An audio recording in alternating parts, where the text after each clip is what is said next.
ప్రాంతంలో అనేక తెగల వారు నివసిస్తూ ఉండేవారు. గారు అనే తెగ కూడా ఈ ప్రాంతానికి సంబంధించిన వారే. ప్రస్తుతం వీరి ఆనవాళ్లు అస్సాం రాష్ట్రంలో కనిపిస్తూ ఉన్నాయి. నిజానికి వీరు భయంకరమైన మూఢనమ్మకాలతో జీవిస్తూ ఉండేవారు. బయట వారు ఎవరిని తమ ప్రాంతానికి రానిచ్చేవారు కాదు. వీరు నరమాంస భక్షకులు. కానీ ఎంతటి కఠినాత్ములైనా క్రీస్తు ప్రేమకు దాసోహం కావాల్సిందే. మరి వీళ్లకు క్రీస్తు ప్రేమ ఎలా తెలిసింది? ఎవరు వీళ్లకు క్రీస్తును పరిచయం చేశారు అని ఆలోచిస్తున్నారా? ఆ విషయమే తెలుసుకుందాం పదండి.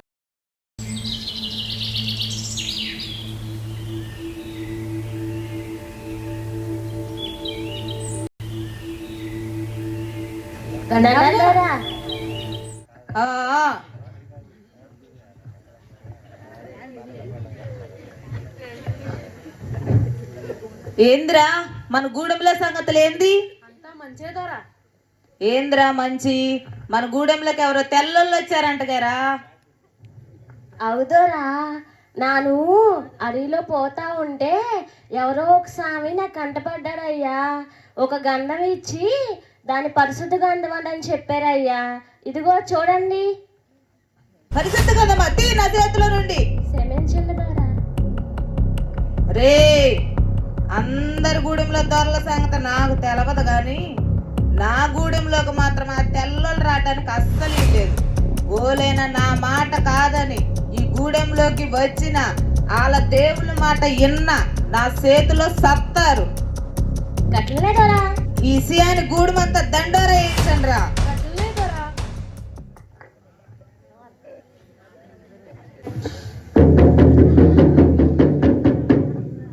అయ్యల్లారా, అమ్మల్లారా, మన గూడెంలోకి తెల్లోళ్ళు రానిచ్చినా, వాళ్ళ మాటలు విన్నా, వాళ్ళతో మాట్లాడినా, మన గుడిసెల్లోకి రానిచ్చిన దొర చంపేస్తారని దొర ఆనహో. ఈ తెగలోనే నోక్సింగ్ అనే వ్యక్తి తన భార్య పిల్లలతో నివసిస్తూ ఉండేవాడు. వారి ఇంటిలోని సంఘటన. ఏమయ్యా, ఏమయ్యో, ఎక్కడున్నావయ్యా? పద్నానే. ఏమయ్యా, ఆ దండోర విన్నావా? విన్నానే. ఆ తెల్లోల్ని మన గూడెంలోనికి రానివ్వద్దా అన్నారు, అంతేగా? అవునయ్యా, వాళ్ళు రానివ్వకూడదంట, వాళ్ళతో మాట్లాడకూడదంట, మాట్లాడితే చంపేస్తారంటయ్యా.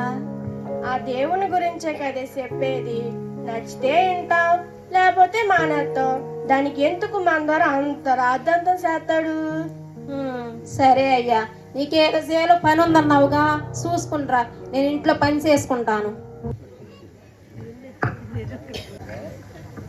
ప్రస్తుతం ఉన్న తెగ నాయకుడు పరిపాలనా కాలమైన తరువాత గూడెంలోకి దొరగా ఉండవలసింది నోక్సింగ్. నోక్సింగ్ చాలా మంచి మనసు కలవాడని ఆ గూడెంలో అందరూ అతన్ని గౌరవించేవారు. తన పొలంలో పనిచేసుకుంటున్న నోక్సింగ్ దగ్గరికి వేల్స్ దేశం నుండి ఒక మిషనరీ వస్తాడు. ఆ కాలంలో ఉన్న మిషనరీ వాళ్ళు వెళ్ళవలసిన ప్రాంతానికి సంబంధించిన భాష, కట్టుబాట్లు, అలవాట్లు అన్నీ ముందే తెలుసుకుని వెళ్ళేవారు. అయ్యా, మీకు వందనాలు. ఎవరండి మీరు? మీరేనా మిషనరీ వాళ్ళు? అవును, నేను వేల్స్ దేశం నుండి వచ్చాను. మీరు వెంటనే ఇక్కడి నుండి వెళ్ళిపోండి. మా గూడు పోసుతే చంపేస్తారు. చూడండి, నాకు చావంటే భయం లేదు. నేను మరణించిన మరుక్షణం ఆ దేవుని దగ్గర కళ్ళు తెరుస్తాను. ఈ భూమి మీద నేను ఒక క్షణం బ్రతికినను ఆ దేవుని గురించి, ఆ సత్య దేవుని గురించి, మనల్ని నరకం నుంచి తప్పించిన ఆ దేవాది దేవుని గురించి ప్రకటించకుండా ఉండను. ఏంటి, సావంటే భయం లేదా? చచ్చిపోయిన ఆ దేవుని దగ్గర మళ్ళీ బతుకుతారా? నరకం అంటే ఏంటి? నీ పేరేంటి? నోక్సింగ్. చూడు నోక్సింగ్, నాకు కొంచెం సమయం ఇస్తే నీ ప్రశ్నలన్నిటికీ సమాధానం చెబుతాను. అయితే ఇక్కడ వద్దు, మా గూడు పోసుతే చాలా ప్రమాదం. మా గుడిసెకెళ్దాం రండి. సరే. పిల్లలు బేగరండి, మీ అమ్మను కూడా బేగి పిలవండి. అక్క, అమ్మనంట పిలువ, పిలమ్మన్నాడు. అమ్మా అమ్మా, అయ్య బేగి రమ్మన్నాడు. మన ఇంటికి ఎవరో వచ్చేయాలంటే. అదేంటిగా, ఎవరబ్బా వచ్చింది? ఏమయ్యా, ఎవరయ్యా ఈయన? ఈయనే మిషనరీ వాళ్ళు దేవుని గురించి చెప్తున్నారు. ఏమయ్యా మనకి ఎందుకయ్యా దొరకి ఈ విషయం తెలిస్తే మళ్ళీ చంపేస్తారుగా. కంగారు పడికే సేపు మాట్లాడి వెళ్ళిపోతాడంట. సరే కూర్చోండి దొర.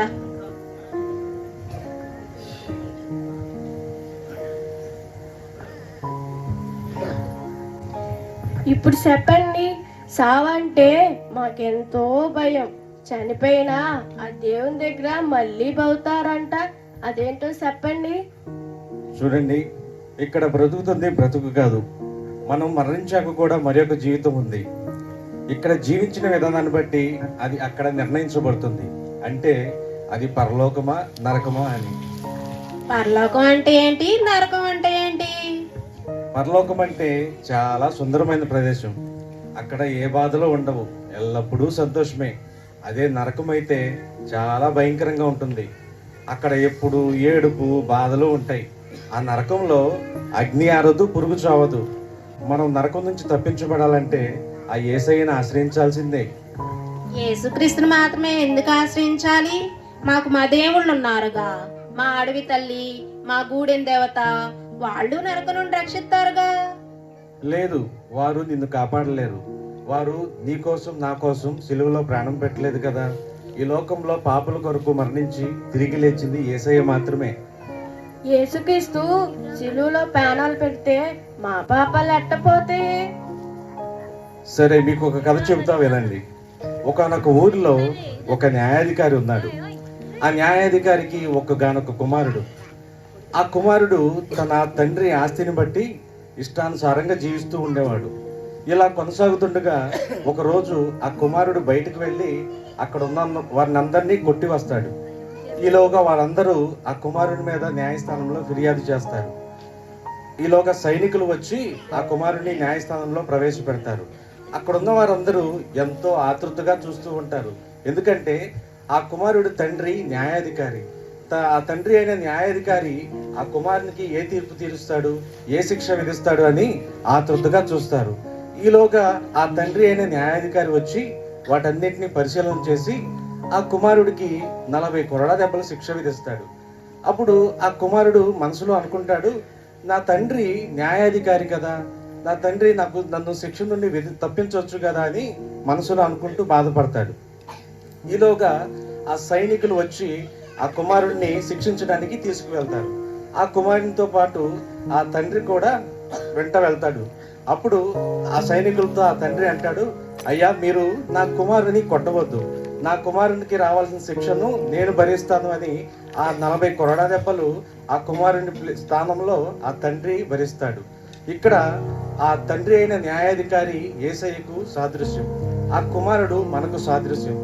ఎలా అయితే మన పాపముల నిమిత్తం, మన దోషాల నిమిత్తం దేవుడు మన శిక్షను తను భరించి మనల్ని నరకం నుంచి తప్పించాడో అది ఈ కథ సాదృశ్యం.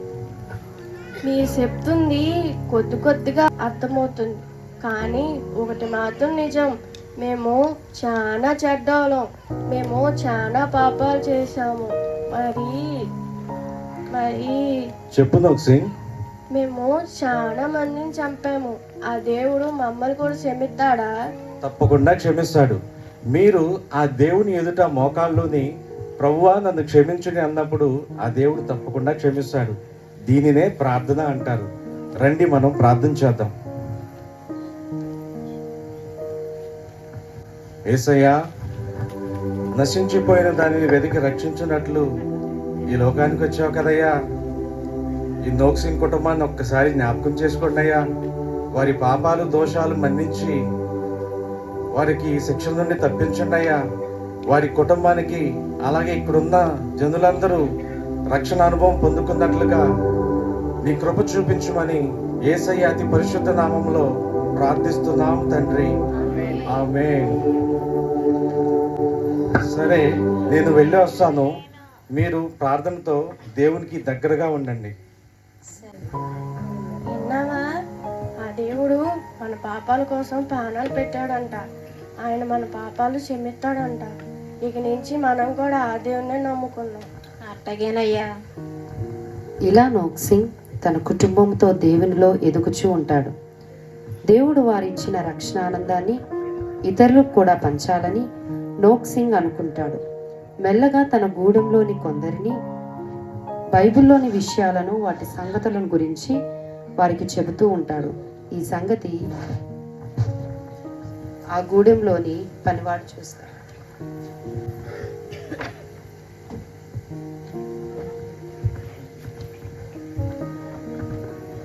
ప్రార్థన చేసుకున్నాం. ప్రభువా, మా కుటుంబాన్ని రక్షణలో నడిపించండి. మేము నీ వాక్యాన్ని ఇంకా నేర్చుకోవాలనే ఆశతో ఉన్నాం. మాకు బాగా నేర్పించండి. ఇంకా మేము రక్షణలో నడిచే విధంగా సాయం చేయండి. మా గూడిపాలను కూడా అందరినీ రక్షించండి. ఆమేన్.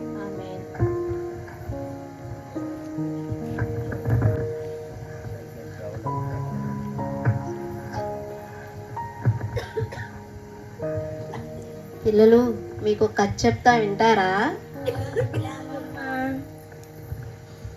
ఆనాడు యేసు ప్రభువారు 3 దినాలు సువార్త ప్రకటించిన తర్వాత అక్కడున్న జనుల్ని ఆకలితో పంపించడం ఇష్టం లేక మీ దగ్గర ఏమైనా ఆహారం ఉన్నదా అని అడిగారంట. అప్పుడు ఒక చిన్న పిల్లవాడు 5 రొట్టెలు 2 చిన్ని చేపలు తీసుకుని యేసు ప్రభువారికి ఇచ్చారంట. యేసు ప్రభువారు వాటిని తీసుకుని ఆశీర్వదించినప్పుడు అవి 5,000 మందికి పంచిపెట్టారంట. 5,000 మంది తినగా ఇంకా 12 గంపలు మిగిలినాయి అంట. ఎంత ఆశ్చర్యమో కదా! అవునమ్మా, ఎంత అద్భుతమో కదా! అవునమ్మా, చాలా అద్భుతం.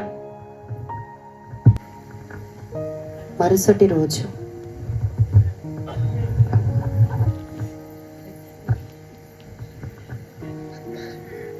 పిల్లలు, నిన్న మీకు చెప్పిన కథ గుర్తుందా? గుర్తుందమ్మా. చిన్నపిల్లలు ఇచ్చిన 5 రొట్టెలు 2 చేపలను యేసయ్య ఆశీర్వదించి 5,000 మందికి పంచిపెట్టారు. అదే కదమ్మా చెప్పింది? అవునమ్మా.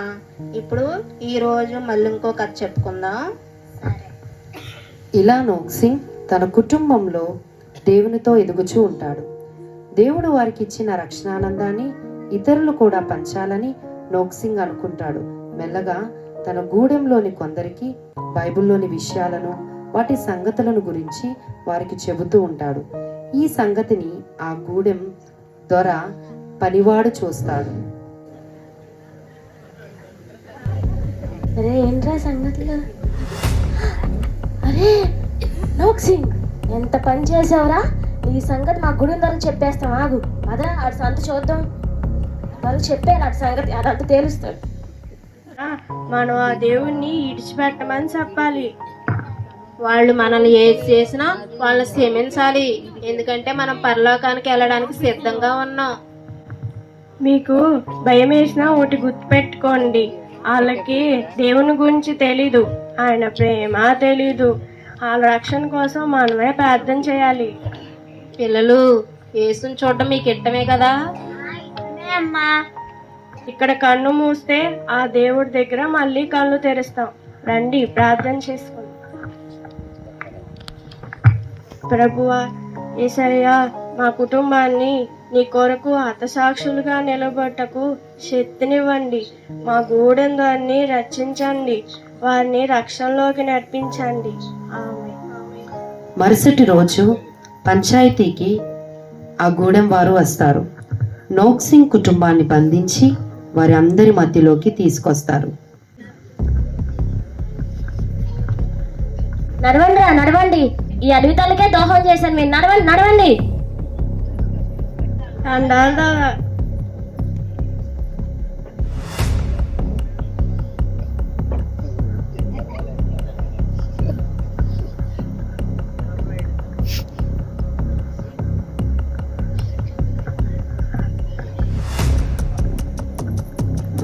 ఎంత పని చేసేవరా! నిన్ను నమ్మి ఈ గూడెంకి దొరని చేద్దాం అనుకుంటే అడవి తల్లికి దోహం చేసావు. కాదు, వాళ్ళు నిజమైన దేవుళ్ళు కాదు. యేసుక్రీస్తే నిజమైన దేవుడు. మన పాపాల కోసం ప్రాణాలు అర్పించి తిరిగి లేచాడు. అడి మూతి మీద కొట్టండిరా! నాకే నీతులు చెబుతున్నాడు. నా తర్వాత ఈ గూడెంకి వాడిని దొరని చేద్దాం అనుకున్నా, వాడు ఈ పని చేశాడు. మర్యాదగా నీ దేవుని ఇడిచిపెట్టు. ఇదే నీ చివరి అవకాశం. లేదంటే నాలో రాక్షసుని చూస్తావు. లేదు, ఆ పని నేను చేయలేను. ఆ యేసుక్రీస్తే నిజమైన దేవుడు. నమ్మక ద్రోహి, నీకు ఆ దేవుడి పిచ్చి పట్టిందిరా. ఏముందిరా నీ దేవుళ్ళో? కొట్టండి రా, వాళ్ళని కొట్టండి. అమ్మా కొట్టద్దని చెప్పు. నొప్పి పుడుతుంది. అమ్మా కొట్టద్దని చెప్పు. అయ్యో, నా బిడ్డలు కొట్టొద్దు అయ్యా. అయ్యో అయ్యా, నా బిడ్డలు కొట్టొద్దు అయ్యా. అయ్యా ఆపండి అయ్యా. అయ్యా మీ కాళ్ళు అట్టుకుంటానయ్యా. అయ్యా నా బిడ్డలు కొట్టొద్దు అయ్యా. నా బిడ్డలు కొట్టొద్దు అయ్యా. నా బిడ్డలు కొట్టొద్దు అయ్యా. అయ్యా నా బిడ్డలు కొట్టొద్దు అయ్యా. ద్వారా నువ్వన్న సేపు ద్వారా మనసేపు ద్వారా మనసేపు. అయ్యా నా బిడ్డలు కొట్టొద్దు అయ్యా. అమ్మా ఏమయ్యా మౌనంగా ఉండమయ్యా. మన బిడ్డలు కొట్టొద్దని చెప్పయ్యా. మన బిడ్డలు కొట్టొద్దని చెప్పు. అమ్మా అయ్యా వాళ్ళకే పాపం తెలియదయ్యా. అయ్యా నా బిడ్డలు కొట్టొద్దయ్యా. అయ్యా మౌనంగా ఉన్నవేంటయ్యా. అయ్యా మాట్లాడయ్యా. మన బిడ్డలు కొట్టొద్దని చెప్పయ్యా. మన బిడ్డలు కొట్టొద్దని చెప్పు. అయ్యా పుట్టయ్యా. దేవా నా బిడ్డలు కాపాడండి అయ్యా. అయ్యా నా బిడ్డలు మీరు రక్షించాలయ్యా. అయ్యా మా దిక్కు మీరేనయ్యా. నా బిడ్డలు రక్షించయ్యా. నా బిడ్డలు రక్షించండి. నా బిడ్డలు రక్షించండి అయ్యా. నా బిడ్డలు రక్షించండి. చంపేయండి రా, వెళ్ళి చంపేయండి. అయ్యా అయ్యో అయ్యా నా బిడ్డలు. అయ్యో నా బిడ్డలు. అయ్యా నా బిడ్డలు. ఏడ్రా నీ దేవుడు ఎక్కడున్నాడు? ఇప్పుడుగానే నీ దేవుడు విడిచిపెట్టరా, లేదంటే నీ భార్యను కూడా పోగొట్టుకుంటావు. అయ్యా నా బిడ్డలు చంపేశారయ్యా. లేదు, ఆ పని నేను చేయలేదు. చంపేయండి రా, వాడి భార్యను కూడా చంపేయండి. అయ్యో దేవా.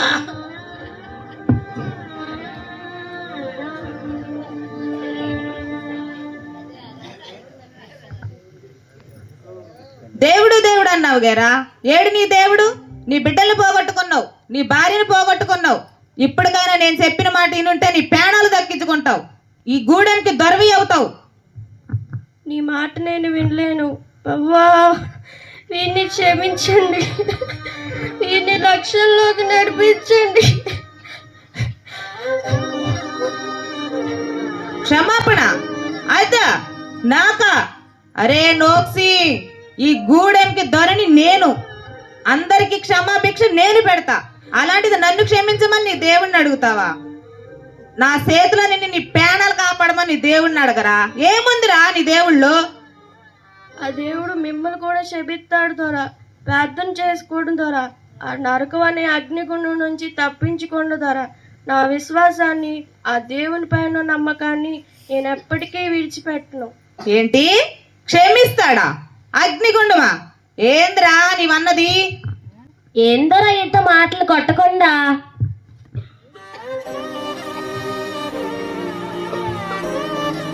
ఇంకా ఇంత పనేందోరా, చంపేద్దాం కదా. ఎంత పని గూడెందరికి జై. జై. అరే ఎంత పని చేసావురా. ఏమైందోరా, మీరు గొప్ప పని చేశారు. నోక్సింగ్ కుటుంబాన్ని నాశనం చేశారు. గూడెందరికి జై. గూడెందరికి జై. లేదురా, వాళ్ళ ప్రాణాలు పోయినా వాళ్ళు వాళ్ళ దేవుణ్ణి విడిచిపెట్టలేదురా. అరే వాళ్ళని చంపేశాం గాని వాళ్ళ విశ్వాసాన్ని మనం చంపలేకపోయాంరా. ఏదో ఉందిరా వాళ్ళ దేవుళ్ళో. అరే ఓసారి ఆ పరిశుద్ధ గ్రంథాన్ని ఇటు తీసుకురారా. ఇదిగో దొరా చూడండి. అరే ఆ నోక్సింగ్ కుటుంబాన్ని మనం చంపేశాం, వాళ్ళ దేవుడు మనల్ని క్షమిస్తాడంటారా? ఏమో దొరా, నాకు మట్టుకేం తెలుసు, నాకు ఏం తెలియదు కదా. నా నిన్నందరా మొన్న నోక్సింగ్ ఎవరితో చెప్తా ఉంటే విన్నాందరా, ఆ దేవుడు చాలా గొప్పోడంట దొరా. మన పాపాలన్నీ తీరుస్తాడంట. మనం పాపాలు ఒప్పుకొని ప్రార్థన చేస్తే మన పాపాలన్నీ తొలగిస్తాడంట దొరా. అవునారా, మనల్ని క్షమిస్తాడంటావా దేవుడు? క్షమిస్తాడు దొరా. నోక్సింగ్ దేవుడే మన దేవుడు రా. ఎక్కడి నుంచి?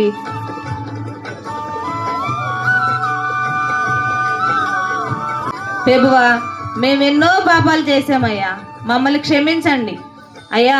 ఏ పాపము ఎరుగని నోక్సి కుటుంబాన్ని మేము చంపేశామయ్యా. మమ్మల్ని దయతో జ్ఞాపకం చేసుకుని మమ్మల్ని క్షమించండి అయ్యా. మా పాపాలని క్షమించండి అయ్యా. ఆమేన్. గోధుమ గింజ భూమిలో పడి చావకుండిన ఎడల అది వంటిగానే ఉండును, అది చచ్చిన ఎడల విస్తారముగా ఫలించును. ఈ వాక్య నెరవేర్పును మనం ఈ నలుగురి మరణం ద్వారా చూడగలిగాము. వారు చనిపోయిన తరువాత వారి విశ్వాసము చూసిన తెగ నాయకుడు మారి యేసుక్రీస్తుని సొంత రక్షకునిగా అంగీకరించాడు. వారి తెగ అంతా కూడా రక్షణలోకి నడిపింపబడతారు. అప్పటి నుంచి వారు తరతరాలు యేసుక్రీస్తునే వెంబడిస్తూ ఉన్నారు. దేవునికి మహిమ కలుగునుగాక. ఆమేన్.